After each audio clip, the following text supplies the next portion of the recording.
Hey, thanks for watching. January 14th, 2180. A distress call has been detected in the Altair star system.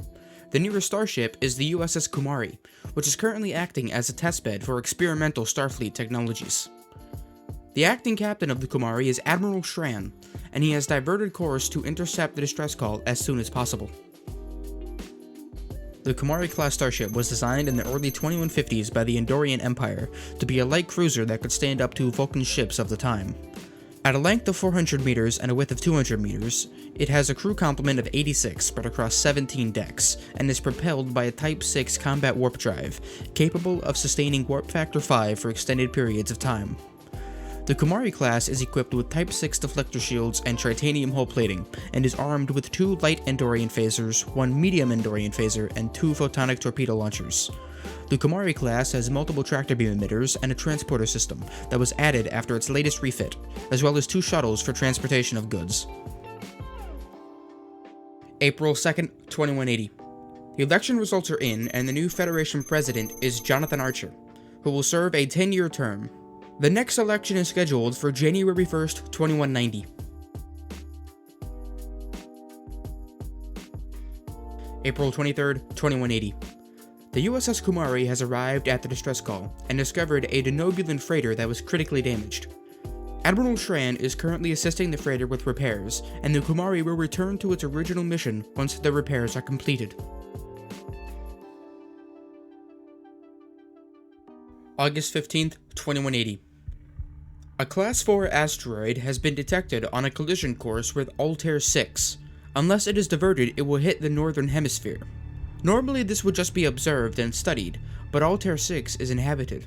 Starfleet is restricted by the Prime Directive, which forbids any member of Starfleet from revealing themselves to a primitive culture, no matter the circumstance. Nor are they allowed to interfere with said culture, whether that be sharing information or technology. And Starfleet may not interfere in any government's internal politics, no matter if said government has developed warp technology or not. Starfleet brings up the issue with the Federation Council, but there has been no decision, so Starfleet has been ordered to stand down until a decision can be reached. August 22nd, 2180.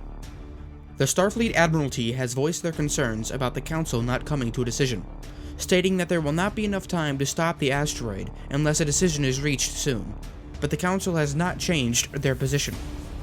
The Federation President, Jonathan Archer, is the original creator of the Prime Directive, and he orders Starfleet Command to divert the asteroid, but make sure its presence is not detected. Archer has the authority to overrule the Council in this matter, since he is the Commander-in-Chief of all Starfleet forces. The nearest ship to the Altair system is still the USS Kumari. Admiral Shran has been ordered to intercept the asteroid at maximum warp. September 1st, 2180. The USS Kumari has successfully diverted the asteroid from hitting Altair 6. The civilization on Altair 6 should have no knowledge of our involvement or existence, and should only know that the asteroid came remarkably close to hitting their planet. November 9th, 2180. The USS Enterprise, under the command of Captain Harry Palm, has prevented the Tenerian plague from spreading across Beta Leonis II, but has not discovered a way to cure the plague. Enterprise helped save the lives of thousands of citizens, but could not help them all. The Enterprise will resupply at the nearest starbase, then return to its mission of deep space exploration.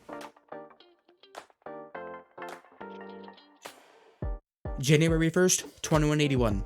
There has been a significant increase of piracy in the Sirius star system, since a number of major trade routes pass by the system. Starfleet is spread thin with its focus on exploration, and the first response fleet is currently patrolling the Tzenkethi and Cardassian borders, but it will be diverted to the Sirius star system once they complete their current patrol assignment. October 28th, 2181. The Republic of Axanar has applied for Federation membership, which was approved. Now the process of ironing out exactly how the Republic of Axanar will join the Federation shall begin. May 8th, 2182. The USS Armstrong is being decommissioned and will proceed to the shipyard in the AD Leonis star system, and will remain mothballed there until Starfleet decides what to do with this class of vessel. The Shavar-class starbase was designed in the mid-2140s by the Vulcan High Command to be a deep space repair station and defensive starbase. At a length of 1,000 meters and a width of 1,000 meters, it has a crew complement of 2,000 personnel spread across 60 decks. The starbase is equipped with 3 heavy particle phasers, Type 1 deflector shields, and Type 4 titanium hull plating. The starbase is also equipped with multiple matter transporters and tractor beam emitters. It also houses an extensive sensor suite and communications array. February 11th, 2183. Delegates from across the Denobulan Unity and the Federation have gathered on Earth to formally sign the Ascension Treaty, welcoming the Denobulan Unity into the Federation as a member world. Denobulan Prime Minister Takis stands with Federation President Jonathan Archer as a display of unity to the billions of citizens across the Federation. September 21st, 2183. The Red Planet is no more, replaced with something that appears almost green. Thousands of migrants from Earth and other worlds flock here, and the population is booming. The 22 colonies of Mars made what they are calling the Fundamental Declarations of the Martian Colonies, which forms their own planetary government and becomes a full member world of the Federation. One of the most ambitious articles of the Declaration states that the Confederated Martian Colonies will initiate a construction project that will rival any of that on Earth. A drawing picked the Utopia colony in the Utopia Planitia lava plain. Within a month, the colony is transformed into a massive city and an industrial complex. Within 2 months, the foundations of a superstructure is placed 16,000 kilometers above the colony in geosynchronous orbit. And now the Utopia Planitia fleet yards fill the sky with dozens of giant dry docks and supporting facilities that rival the San Francisco fleet yards in orbit of Earth. February 7th, 2184. Starfleet engineers have developed pulse phaser banks by mixing the phase coils with small amounts of pre-firing plasma, which allows for bursts of potent phase energy. Further work is required to stabilize the mixing of the plasma and phase energy, not to mention the massive size and power requirements, make it incompatible with any of Starfleet's current ship designs. June 19th, 2184. The Starfleet Ship Design Bureau has submitted designs for a major refit of the NX class, renaming the class to the Columbia class. The refit would add a secondary hull to house the ship's warp core and allow for the addition of multiple experimental technologies in development by Starfleet. The Columbia class was designed in the mid-2180s by the Federation Starfleet to be a complete refit of the NX class designed by United Earth. At a length of 225 meters and a width of 135 meters, it has a crew complement of 135 personnel spread across 10 decks, and is propelled by a gravimetric manifold warp drive, which is capable of sustaining warp factor 5 for extended periods of time. The Columbia class is equipped with Type 1 deflector shields and titanium hull plating. It is also outfitted with 2 light pulse phase cannons, 1 medium pulse phase cannon, and 3 photonic torpedo launchers. It has a Type 7 optical main computer, dual tractor beam emitters, a matter transporter, 2 shuttle pods, and a Mako detachment for offensive boarding actions when required. October 11th, 2184. We have hit a limit to how fast our ships can propel themselves at sublight speeds, since our impulse thrusters use as much of the high-energy plasma as they can handle. So Starfleet engineers have developed a solution. By adding graviton fields to the impulse engines, we should be able to repel the plasma at a higher velocity. Complications are encountered in testing, but the engineers believe that they can iron out the kinks and have the engines ready for active use within the year. Starfleet has decided to delay the refitting of the NX class until the engines have been completed, so that they may be installed at the same time. February 21st, 2185. The Bolian League has applied for Federation membership, and the request has been approved. The negotiation process shall now begin.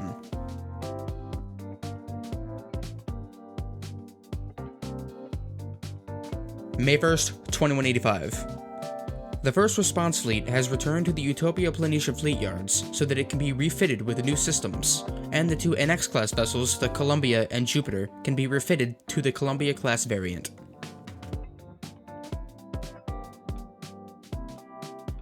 June 8th, 2185. Starfleet has developed a new alloy by mixing titanium and magnesite. This new alloy is significantly more durable and remarkably lighter than pure titanium. The only downside to this alloy is magnesite is quite rare within the Federation, so it is not currently feasible to build new ships with this alloy. September 4th, 2185. Starfleet engineers have developed customizable interlocks that can be used to shunt warp plasma to different systems rapidly, resulting in improved energy allocation as needed. August 18th, 2186. The Federation is currently setting up colonies on Deneva Prime, Terra Nova, Tau Ceti 2, and Zybudis 3A. The current colonies are made up of humans, Vulcans, Tellarites, Ferengi, and Denobulans. June 27th, 2187. The expedition on 70 Virginis 3A has discovered a starship graveyard. There appears to be hundreds of starships that seem to be more technologically advanced than we are. None of the ships are repairable, but the technology can be studied, so a research outpost is being built around the planet. May 1st, 2188. The Breen Confederacy has declared war on the Ferengi Alliance. Starfleet intelligence knows almost nothing about the Breen. All we know is what we have observed about their fleet movements and diplomatic dealings. June 4th, 2188. Starfleet has made advancements in computer technology by developing Duotronics, which is capable of triple the amount of computations per second while not taking up any additional space on a starship. August 3rd, 2188. The Tzenkethi Coalition has once again declared war on the Ferengi Alliance. Now the Ferengi are fighting a war on two fronts, against the Tzenkethi and the Breen. Starfleet intelligence believes that the Ferengi will have no chance of winning the war, and will capitulate within the next 2 years. The Shukden class was designed in the early 2170s by the Tzenkethi Coalition to be an anti-frigate destroyer. At a length of 250 meters and a width of 160 meters, it's equipped with deflector shields and a titanium alloy hull plating, while also being outfitted with a large quantity of anti-proton turrets and 2 torpedo tubes. The class appears to hold 2 shuttlecraft, a rudimentary grappling system, and a matter transporter. August 9th, 2188. Some members of the Federation Council have started spreading the idea of coming to the defense of the Ferengi Alliance, but the more moderate members want to assist the Ferengi with financial aid and other supplies, but not with military aid in any form. Starfleet Command is unsure of how the Council will vote, so they order Starfleet Intelligence to focus their efforts at the Breen Confederacy and the Tzenkethi Coalition, so that Starfleet will be prepared for whatever the Federation Council decides to do. September 1st, 2188. The Federation Council has voted to assist the Ferengi by entering the war on their side, but not yet. Starfleet needs time to shift its forces to the Tzenkethi border, and ramp up production of vessels by ordering 2 Columbia-class vessels, 2 Intrepid-class vessels, and 4 Emmet-class vessels. In the meantime, financial aid and other necessary goods will be transported to the Ferengi homeworld of Ferenginar. April 3rd, 2189. The Federation has officially declared war on the Tzenkethi and the Breen. The 1st Defense Fleet is stationed at Gamma Bootius, and prepares to assault the Tzenkethi outpost in the Hellespot Nebula. Starfleet intelligence believes that the Tzenkethi will only have limited defenses in the nebula, but our sensors cannot get a good reading inside, so the 1st Response Fleet will essentially be flying blind into the nebula. The nebula also reduces the effectiveness of our deflector shields, meaning that our ships can no longer rely on them. August 3rd, 2189. The 1st Response Fleet has assaulted the 1st Tzenkethi outpost in Zypegus. Luckily, Starfleet intelligence appears to have been correct, as the only defense in the system was the outpost itself. The outpost targeted its limited weaponry at the USS Fletcher, decimating its weakened deflector shields. Luckily, another ship was able to intercept some of the weapons fire, allowing the Fletcher to escape with no fatalities. August 15th, 2189.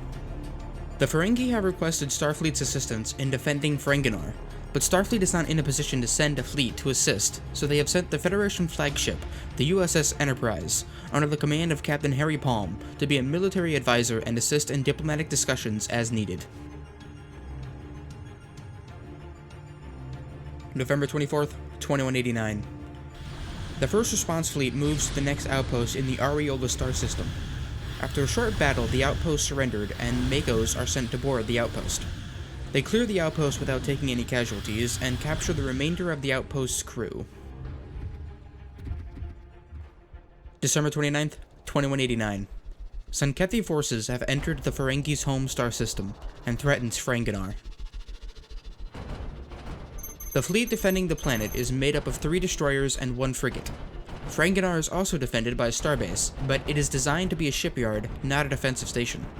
The Federation flagship Enterprise is also in the system, acting as a military advisor and will assist in defending Ferenginar. The Tzenkethi fleet is made up of 4 destroyers and 9 patrol frigates, and they appear to be avoiding the Ferengi starbase to directly attack Ferenginar, putting the fleet on an intercept course with Enterprise.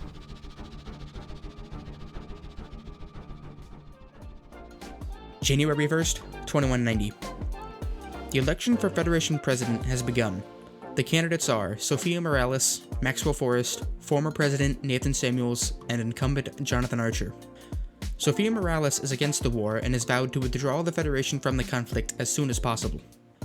Nathan Samuels wants to make the war a defensive one and thinks that under no circumstance should a Federation citizen die in an offensive action. Maxwell Forrest wants to end the war as quickly as possible and advocates for a full frontal attack at the Tzenkethi before they can fully mobilize their forces against us. Jonathan Archer wishes to have a more restrained approach and prioritize assisting the Ferengi by performing strategic strikes against Tzenkethi facilities to disrupt their supply lines, and attempt to find a peaceful solution to the conflict. Voting will last until April 4th on all Federation colonies and member worlds. Thank you all for watching. If you want to be a part of this series, leave a comment down below. If you are like me and like the specifications of the ship, so there is a spreadsheet in the description detailing the current state of Starfleet vessels. If you've made it this far, please consider leaving a like and subscribing, since it's free and you can always unsubscribe. As always, have a wonderful day.